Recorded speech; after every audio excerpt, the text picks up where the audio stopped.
Ang mabuting balita ng Panginoon. Pinupuri ka namin, Panginoong Jesucristo.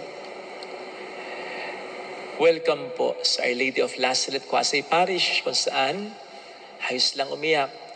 Samahan tayo ng mahal na ina sa pag-iyak at sa pagdarasal para maging maayos ang lahat.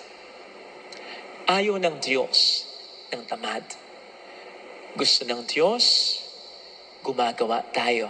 In fact, pagkatapos likhain ng Diyos ang unang tao, pinamahala niya agad ito sa mundo. Sabi nga po ni San Pablo sa 2 Thessalonians 3 verse 10, anyone who does not work should not eat. Ang dahilan ay sapagkat gusto ng Diyos na improve pa natin, pagandahin pa natin, linangin pa natin, alagaan natin ang mundong ito. Yan ang dahilan kung bakit tayo may kalayaan, kung bakit tayo binigyan ng Diyos ng abilidad at talento para sa task na ito. At yan din ang dahilan kung bakit may mga dakilang bagay tayo ngayon sa buhay. Yung mga inventions, yung mga magagandang bagay na nakapagpapadali, nakatutulong sa ating buhay, bahagi yan ng paggawa, ng paglinang ng tao sa mundong ito. Yan ang gusto ng Diyos. Gayunpaman, ayaw din naman ng Diyos na hindi na tayo namamahinga. Tandaan po natin na ang Diyos ang pinaka-nakakakilala sa kakayanan ng katawan natin.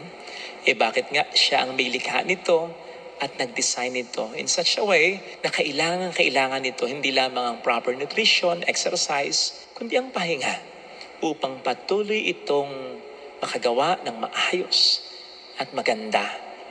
Palagay ko ang magandang example nito ay yung sa 1 Kings 19 nang sabihan ng Diyos si Prophet Elijah na kumain muna at magpahinga dahil ito ay pagod na. And Elijah did exactly that. Yun ang naging dahilan upang makagawa pa uli siya ng mga good things, great things for God. Narinig po natin sa ating ebanghelyo ang paanyaya sa atin ni Kristo na magpahinga. Anong gandang imbitasyon ito ng Panginoon? Hindi natin kinakailangan ng pera, hindi kinakailangan kung saan magpunta, hindi kinakailangan lumayo pa, kailangan lamang nating lumapit sa Kanya. Pero sana lumapit tayo sa Kanya nang may pananampalataya, nang may pananampalataya tayo na siya ang bahala sa atin, sa mga concerns natin, sa mga bagay na totoong kailangan natin. Kung minsan kasi lumalapit nga tayo sa Kanya sa pagdarasal, sa pagsisimba, pero hindi naman tayo napapahinga dahil binabalot pa rin tayo ng takot at pag-aalaala. Nagdarasal nga tayo pero binibilisan natin kasi meron pa tayong dapat na gawin. Nagsisimba nga tayo pero lumilipad naman ang isip natin sa mga concerns at mga bagay na kailangan natin.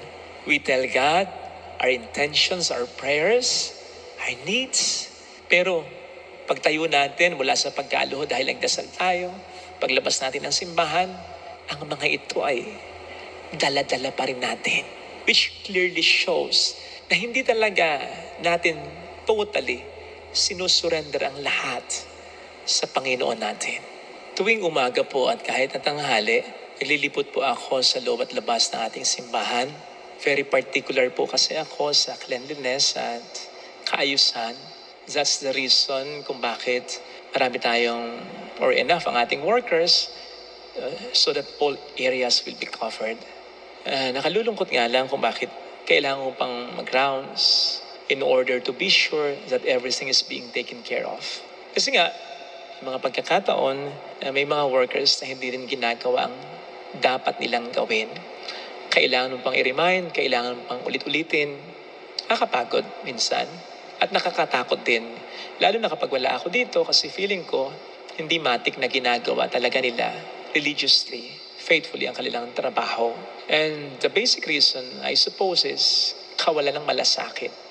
Pag sinabing malasakit, yung nasasaktan din ba sila kapag may nakikita silang kalat na tulad ko, pag nakakakita ako, nasasaktan ako, nainis ako, ganun din ba sila? Nasasaktan din ba sila kapag merong hindi maayos, kapag merong nasira, kapag may naaksaya, in such a way na gumagawa ba talaga sila ng paraan kahit na hindi sabihan? Yun yung hinahanap mo kahit paano lang. Sinabi ko po yan kasi sa Diyos. makikita at mararamdaman natin yung malasakit na yan.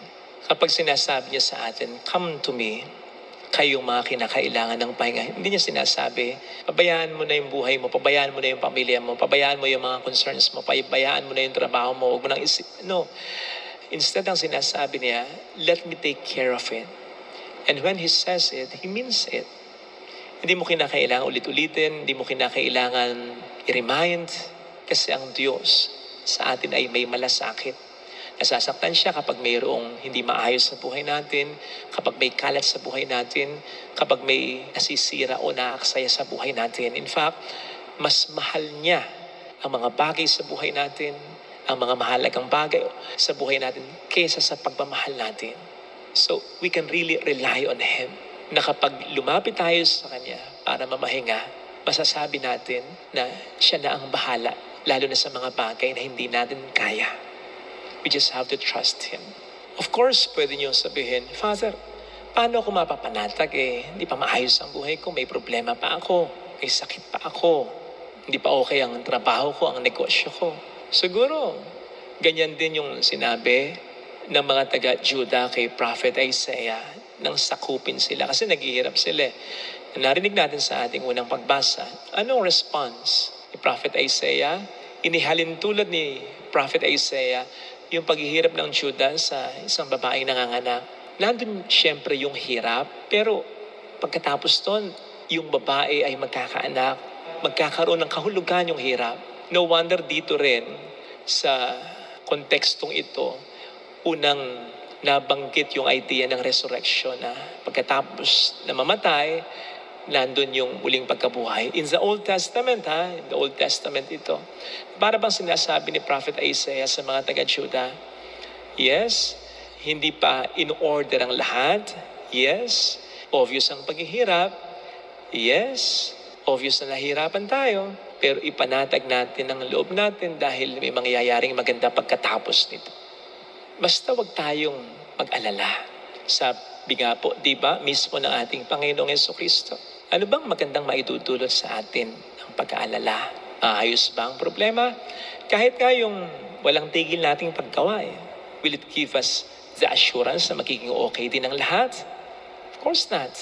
But God can do better things for us. Besides, katulong lamang niya tayo sa paglinlang sa mundong ito. Siya pa rin ang gagawa. Siya pa rin ang magpupuno. Siya pa rin ang talagang lilikha. He's still the one in charge, even in our own life. And He has unlimited ways and the whole of eternity to fix what has to be fixed, to change what has to be changed in our life. So, let go and let God. Gumawa pa rin tayo, pero magpahinga rin tayo. Ipahinga natin, di lang ang katawan natin, kundi ang isip at puso natin.